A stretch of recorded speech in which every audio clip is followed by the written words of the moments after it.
Jason Danhakl, and just flew a demo flight here at the Vincennes hangar at the Indianapolis International Airport on a special day where we're having Red Bull air races and a lot of other events for a unique indoor.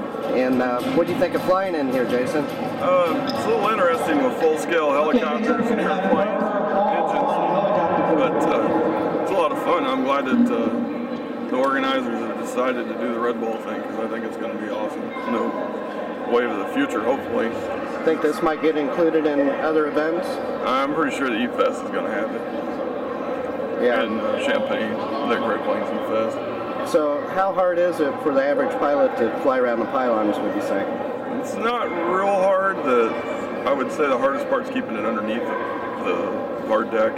You got to be at a certain altitude, which makes it a little bit difficult, but in general it's not that hard.